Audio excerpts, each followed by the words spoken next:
onto the observer is the observed. So what does that mean? Well, I don't know in the end what Krishnamurti means. That's personal to him. What we like to imagine is we like to imagine that there is like certain words and sayings and ways of being which is like fact all across the board.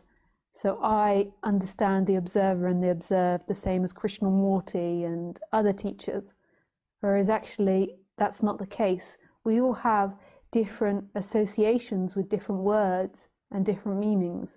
So we never know if we're talking about the same thing. So I never know if I'm talking about the same thing as other teachers or as people that come to the talk, and neither do you either. We can't be sure about that. I remember watching this film when I was like 25 called, or 26, whenever it came out originally, called Waking Life. It's such a sweet film if you ever get to see it. And I remember like this whole big speech about love and our different interpretations of love. And it's so interesting to think about that, because when I was 26, I hadn't had this really strong awakening. And it wasn't until after that awakening that I really knew what it was to love someone. And so it's funny, like imagining myself as 26-year-old Lisa listening to this talk about love and everyone's different interpretation of it. And then now thinking back, but prior where I didn't know what love was, and then after knowing what love was, or what my interpretation of love was. Maybe there's still like another realm of it. Like Russian dolls, like keep opening the lid and there's more and more and more and more. But rather than the doll getting smaller, it's getting bigger. You open a small one and then you get to a bigger one, which is kind of abstract.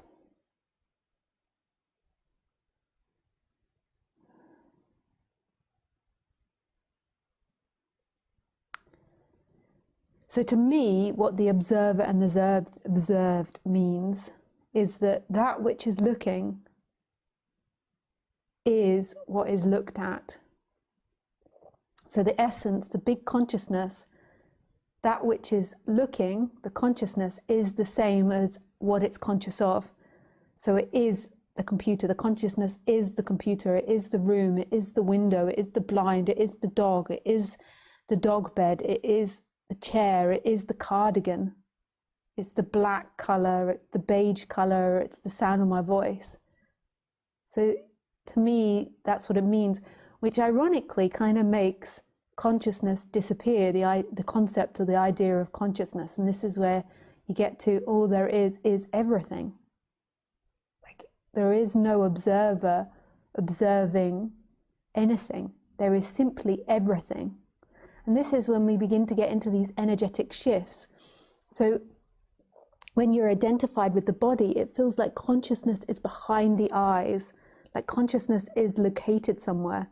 And then when you have these energetic shifts, it's that consciousness is actually everywhere, and that consciousness is actually no thing, not one thing. So the observer is the observed.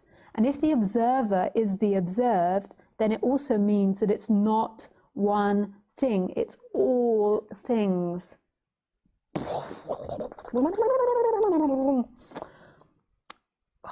That's heaven. It's like my whole body goes into bliss saying that.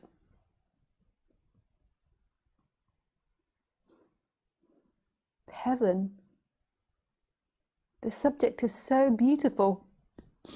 But this subject is not going to fix your life. It's not going to fix the human level, knowing that. It can improve the human level, because often in the process of the detachment from the human, you have to understand the human, and there has to be a seeing of the human. But it's not going to fix it. It's a detachment from the personality structure. It's a detachment from the character. When there's identification, it feels like the character is looking out of those eyes. Hello, ooh, I'm in here. I am here and I am solid. And then what happens is there is like a detachment from that character. You could actually say it's not a detachment, because it's actually like going fully into being the character as well. but it's that the character stops being the observer, and the observer is everything, and it's an energetic shift. The observer is the observed. So it's this big energetic explosion. So that energy, all this energy the humans invested in making consciousness mine and personal inside, explodes back out into everything. And that to me is freedom and the end of suffering. But it doesn't fix the human. Doopy, doopy, doopy. The human still has to deal with the shit and the piss and the forgetfulness and the relationship issues and people dying, the building falling down, tsunamis, thunderstorms. Can't think of those big storms. Gunk coming out of your eye in the middle of the talk, or having your flies undone when you've got 1,000 people visiting your talk. Being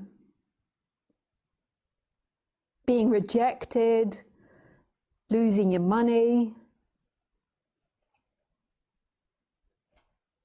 All these things, aeroplane crashes, running someone over, your car dying,